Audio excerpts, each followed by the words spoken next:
Si Sash na Laparan talaga, hinuhututan lang talaga ako niyan. Oo, hinuhututan lang ako niyan. Pera lang habol sa akin yan eh. Napasama ng ugali, di ba? Pera lang habol sa akin yan ni Sash na Laparan. Tignan nyo to, tignan nyo to.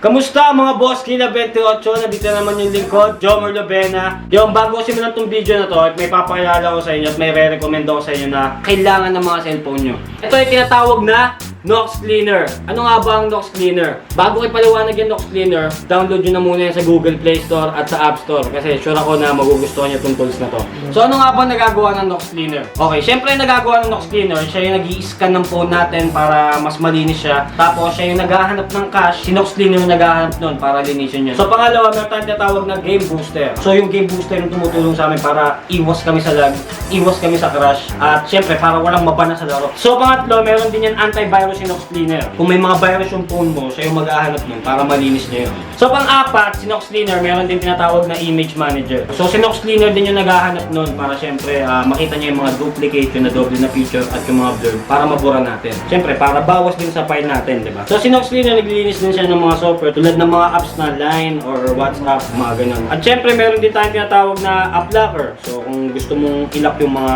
apps mo or kunyari sa gallery gusto mo ng privacy, so meron tayong tinatawag na App Locker para malak mo yun. So si Nox Cleaner, meron din siyang tinatawag na CPU cooler. At syempre, si CPU cooler din yung tumutulong para mahanap natin yung mga nagra-run na apps dun sa background natin. At the same time, para ma-cool down din yung CPU natin. So ano pang hinihintay nyo mga boss kila? Kung ako sa inyo, download nyo na yung Nox Cleaner na yan. So maganda talaga siyang tool para sa cellphone natin.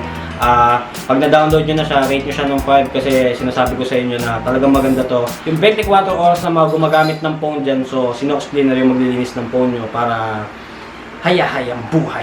Kamusta mga boss kila? Huwag na natin patagalin to. So may nakita kasi akong post dito Joseph Mendoza, sila yung babae na di bumabasa sa itsura. Tapos nagbasa ako ng mga konting comment dito. Diyan, nakita ko lang to. Sa pera at kasikatan. Madami pa dito kasi mapera. Hindi sila bumabase sa mukha kasi bumabase sila sa pera. So nagdalawang isip ako na talagang siguro baka nga talaga pera lang habol sa akin yan, ni Sash na Laparan. Siyempre, nasaktan ako doon.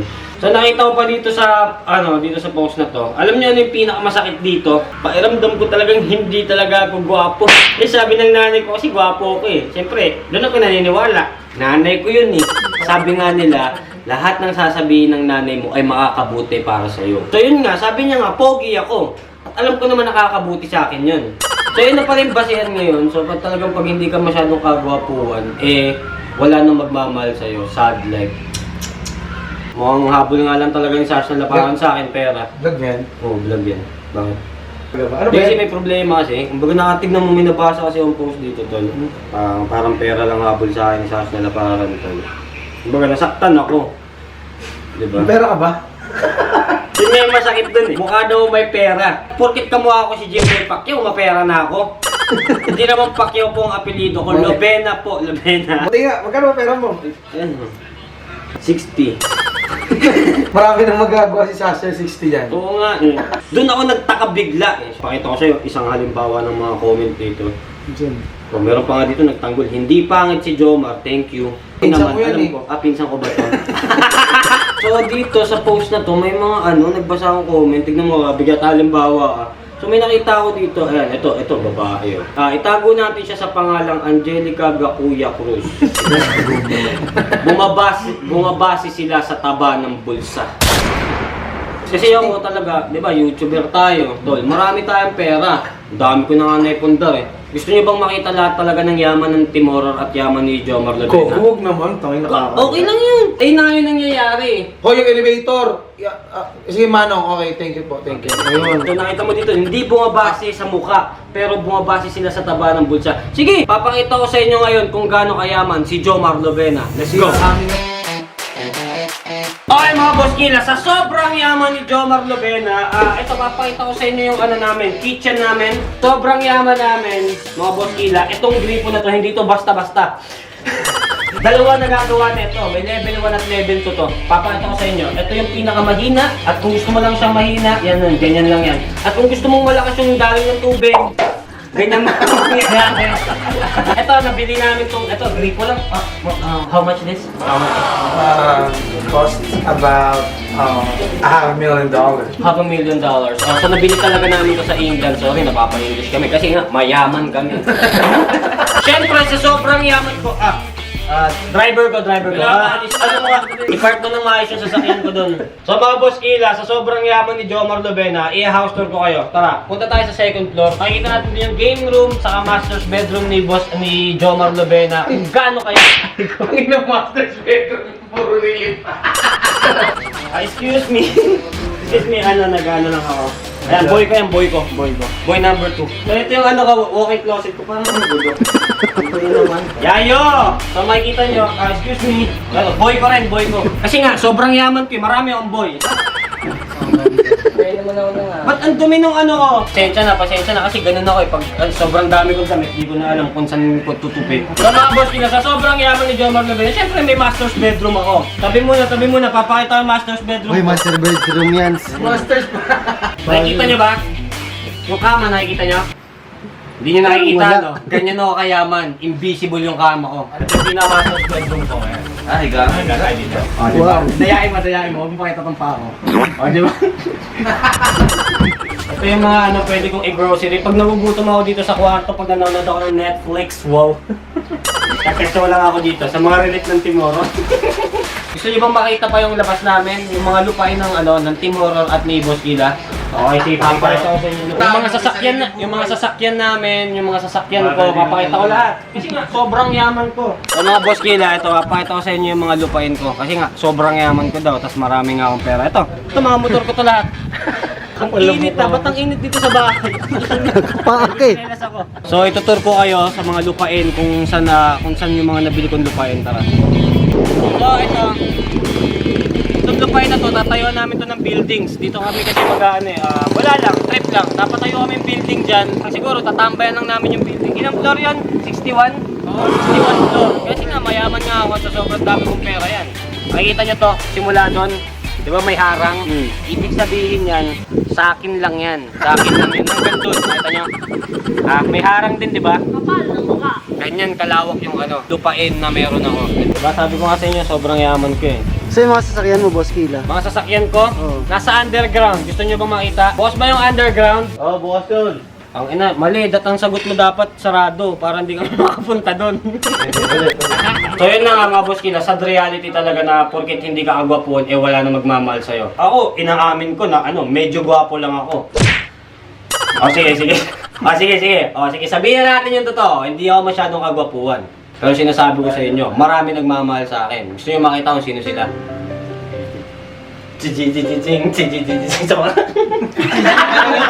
Oo, mayaman ako. Tama kayo doon. Mayaman ako sa pagmamahal ng mga kaibigan ko. Oh. Naman. Love you, idol! Kaya sa mga sa mga bitter talaga dyan, huwag kayong mag-alala, hindi pa huli ang lahat. Pwede pa kayong magbago. Uy, may naisip lang, gawa tayong prank. Diba? Hindi lahat ng maganda para sa gwapo. Kasi doon sila nasanay, di ba? So, kaya pag nakita sila ng isang picture na pangit at maganda, kung sa ibig sabihin, piniperahan niya na yung lalaki. Tsaka sasabihin, helmet, dito helmet. O, di ba? Bili kang helmet. Ba't mo pinatulan yan? O, issue na naman yan. Sinasabi nila. Pumapatol na naman tayo. Kaya nyo ba? Kaya kong panindigan lahat na sinasabi ko na mali yung tinutukoy nila tol. Gusto mo ng isang halimbawa? O, kain muna tayo. Tara, kain muna tayo. Hindi pa siya magluto ng ulam. Kain muna tayo. Gutom na ako. O, di ba? Nakita niyo na yung totoo. So kayo na yung mag-decide kung talagang mayaman at mapera si Boss Kila. Alam mo kung mayaman ako, siguro hindi na ako nag-YouTube, hindi na ako nagde-direct ng mga film, hindi na ako gumagawa ng video endorsement. Yan, mayaman na ako eh. Kaso hindi. O diba, dito nga may nabasa nga ako dito eh. Yan. Hindi bumabase sa itsura. Syempre, for the views daw, for the views. O tama kayo. Ako syempre, bakit ba tayo gumagawa? Bakit ba ako nag-YouTube? Alam nga naman sabihin ko na napaka-impokrito ko naman kung sinasabi kong hindi ako kumikita dito sa YouTube. Oo, kumikita kami dito ni Sexy Love sa Ashnala Paran. Pero yung sinasabi nyong nampepera lang siya sa akin, yun yung pinakamaling mali doon. O ito, isang halimbawa dito na kung gaano talaga kabuti ang puso ni Sash na Laparan. Kaya idol na idol ko yan. At hindi talaga ako nagkamali napiliin yan. Ito, tignan nyo. Backread ko to sa mga message namin dati ni Sashna. Ito yung bago kami mag-relief, which is April 6 ata yan. April 6, tama ba di kay April 6 yun? Kasi parang sinasabi ko dito kay Sashing na, ayun nga, na kailangan namin tumulong dito sa Rizal. Baka kung sakali gusto niya rin tumulong. At ito yung sinabi niya, oo, for the views at kailangan niya nga talaga ng pera sa YouTube. O, basahin mo, DK. Ito sabi ni Jomar, Sexy Love, paano pala? Bukas na yung relief ng Team Horror. Sabi ni Sashna, yung sahod natin sa YouTube, kuhanin mo na lang tapos yun na lang yung tulong mo sa Team Horror. Sabi ni Jomar, hala, sure ka? Tapos sabi ni Sashna, oo, kasi mahihirapan kami ni Mama magpadala dyan eh. Kaya kunin mo na lang. Sabi ni Jomar, hala, sure, love you na talaga. O, diba? Sinasabi ko sa inyo mga boss kile. Ngayon sabihin nyo sa akin kung tama ba na kaya ako pinipili ni Sashna Laparan para sa pera sa YouTube. Kung gusto niya ng pera sa YouTube, bakit niya gagawin yan? Bakit niya aalay lahat ng sahod niya sa YouTube para may matulungan lang kami, diba? Ngayon sabihin nyo sa akin kung nagkamali akong piliin si Sashna Laparan, diba? Wait! There's more! There's more! O ito, mayaman na naman. O itago natin siya sa pangalan ng Maricor Francisco. O ito sabi niya, mayaman kasi eh. Kung hindi mayaman yan, wala yan. Hindi yan mamahalin ng babae. Parang pinapalabas yung kami na kasi. Eh, hindi pa kami. Soon. O diba, mayaman daw. Oo, ito sobrang yaman ko kasi si Sashna Laparan talaga, hinuhututan lang talaga ako niyan. Oo, hinuhututan lang ako niyan, pera lang habol sa akin yan eh. Napasama ng ugali, diba? Pera lang habol sa akin yan ni Sashna Laparan. Tignan nyo to. Oh, ito, kwento ko lang sa inyo to tignan nyo. March 10 to March 10, 5:53 PM. Wala kami makain, ha. Tagal mag alas 9 PM. Bakit? Anong meron sa 9 PM? Doon pa ako magkakapera at makakapag-withdraw. Kasi ito yung mga araw na na-reach ko na lahat ng withdraw ko. So mamaya pa ako makakapag-withdraw within 24 hours. Kaya nga nanghihiram ako sa inyo. O diba? So Sashna, Diyos ko, akala ko nakahiram ka na kay Mama. Ha. Hindi. Sabi niya, Robinson's Magnolia kami na, kain na lang tayo dito. Saan Rob? Rob Mag! Nakakahiya naman, hihiya o gugutom, diba? Ang sama ni Sashna, diba? Tara, kain tayo dito. Haha, sabi ko, hiya ako, leche. Wala pa ako pamasahe. Mag-grab kayo, ako na magbabayad. Paano? Haha, nakakahiya, abangan mo kami. O diba, sabi ko sa inyo hinuhututan lang ako niya ni Sashna Laparan. Alam ko yun. Ikaw ba naman igagrab mo pa ako, tas lilibre mo pa ako ng pagkain para mahut-hutan mo. O diba, ganun kasama niya si Sashna Laparan, mga boss kila, diba? O eto pa, sa sobrang sama niya ni Sashna Laparan eto at pera lang talagang habol niyan sa lahat. Eto, tignan nyo. So ito yung mga panahon na meron kaming sinalihan na contest. Ang laki ng premyo talaga, 50,000 yung premyo dito, 50,000 talaga. Siyempre, kaya sumali yan si Sashna Laparan, gusto niya makuha niyo yung pera na malaki. So ginamit niya ako. Tapos na to, ano to, ipapalike dapat yung picture namin para manalo kami. Tapos ito yung chat niya sa akin, mga buskila, tignan nyo Sabi ko dito, tingin mo, sabi niya, sayang yan, Ox lang ba yun, sure ka? Pag nanalo tayo doon, donate natin 50k din yun. So paano gagawin ko? Tara, paano daw malalaman? Karirin natin, tara, April 7 po yan, diba? Ganun kasama yung ugali ni Sashna Laparan, mga boss kila. Kailangan niya ng pera para i-donate 50,000 yun. Yan, sobrang sama niya ni Sexy Love talaga. So ngayon, 'di ba? Kung bakit ko ba ginagawa tong video na to? Wala lang. Gusto ko lang siyang protektahan, mahal ko siya. 'Di ba? Kung ikaw ba, yung mahal mo, naargabyado, napapahamak, hinuhusgahan, hindi mo ba pagtatanggol? Ang tanga mo naman kung hindi mo pagtanggol yung mahal mo. So ako, hindi ako tanga. At may bayag ako para sabihin lahat to. Ayoko kasing ma-stuck sa utak ng tao na ganun yung tong babaeng to. O kaya ngayon, ginawa tong video na to para kahit papano makilala nyo siya ng konti. Alam nyo mga boss kila, makakatulong din to sa inyo. Makakatulong din to sa buhay, sa desisyon na mapwede nyong gawin, sa mga dapat nyong gawin, sa pangarap nyo. Makakatulong to. Lagi nyong tatandaan. Pag-iisipan nyo muna ang isang bagay bago nyo gawin. Para sa inyo rin yan. Kunyari mag-aaral ka, kuha ka ng course, siyempre pag-iisipan mo muna kung ano talaga yung gusto mo, 'di ba? Bago ka sumabak. Kunyari, magtatayo ka ng business kasi medyo nakaluwag ka na. Ano bang business? Syempre, pag-iisipan mo, hindi ka basta-basta, di ba? Kunyari, sa pag-ibig. Kunyari, sasagutin mo na yung nanliligaw sa'yo, di ba? Syempre, pag-iisipan mo muna. Hindi ka basta-basta padalos-dalos, di ba? Sino ba naman ditong gustong maloko? Sabi ko nga sa inyo, ginawa tong video na to para mas matutunan natin yung salitang think before you click. Pag-isipan mo muna ng 10 beses bago mo gawin, bago mo sabihin. Ngayon, may nalaman na kayo ng konti. Ngayon, sabihin nyo sa akin kung yun ba talaga ang tingin ni Sash na laparan sa akin. Unang-una, sabihin ko sa inyo, ngayon ko lang sabihin to. Diyos ko, day, monthly pa lang ni Sash na kaya niya nang buhayin yung buong pamilya ko. Bakit nandyan siya sa tabi ko? Wala naman ako pera, nakita nyo na ba? Hindi naman ako ganun kayamanan, di ba? Siguro kaya pinipili ako ni Sash na laparan, hindi para sa pera, mga boss kilo. Pinipili ako niyan kasi nakikita ko naman sa mata niya na masaya yan. Tsaka mahal ako niyan. May nabasa pa ako ditong isang comment na ito. Itago natin siya sa pangalan na Jessa Marie Moleda Oliva. Tinago mo pa. Natatawa na lang ako. Hindi ako nanlalait natatawa na lang ako kasi madami na hanga sa 2 girls. Dapat ba silang tularan? Ako, para sa akin, kung magiging babae ako, tutularan ko si Sash na laparan. Hindi dahil kilala ko siya, hindi dahil love ko yan. Hindi dahil ganon. So yung lahat ng mga nakukuha niya at na-achieve niya ngayon, hindi niya yan ninakaw. Hindi niya yan inuto dahil may pera ako kasi wala naman akong maibibigay. Lahat ng meron si Sash na laparan, lahat yan pag pinaghihirapan niya. Naging inspirasyon niya yung pamilya niya.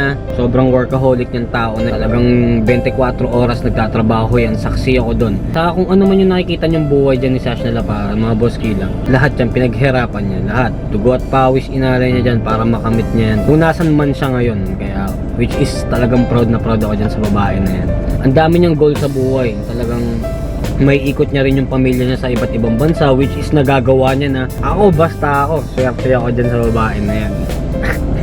Wait, tawagan muna natin. Wait, lang, natawagan ko si Sexy Love.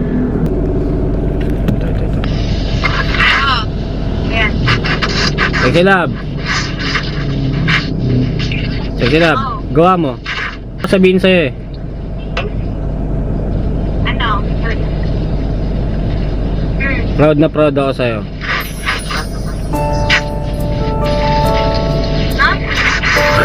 Proud na proud ako sa'yo. Yun lang gusto kong sabihin. Sobrang proud ko sa'yo. Wala lang. Gusto lang sabihin. O din naman ako. Proud ako sa'yo. Ha? Weh. Hindi talaga ako nagkamali ng pinili ko. Sige na, Sexy Love. Gusto lang sabihin sa'yo yun eh. Gusto lang sabihin sa'yo na proud ako sa'yo. Ha? Tawagan kita mamaya. Ha? Okay, bye-bye. 14344. Sana may natutunan kayo ngayong araw na to sa video na to na huwag tayo basta-basta manghusga. Think before you click kasi talagang makakatulong sa inyo yan, mga boss kila. At yun, siguro tatapusin nga tong video na to kasi nga medyo mahaba na to. At least ngayon alam nyo na, yung buong istorya. At least alam nyo na hindi talaga ako mayaman at wala akong pera. Hindi mayaman si Boss Kilad. Lobena po ang surname ko, hindi po Pacquiao. So hindi ako mayaman. Maraming salamat doon sa mga Team Diyosa na solid na sumusuporta sa inyo. At doon naman sa mga nag-hate at nag-comment, isa lang masasabi ko sa inyo. Hate mo kami ngayon, pero balang araw magiging love mo rin kami pagdating ng panahon.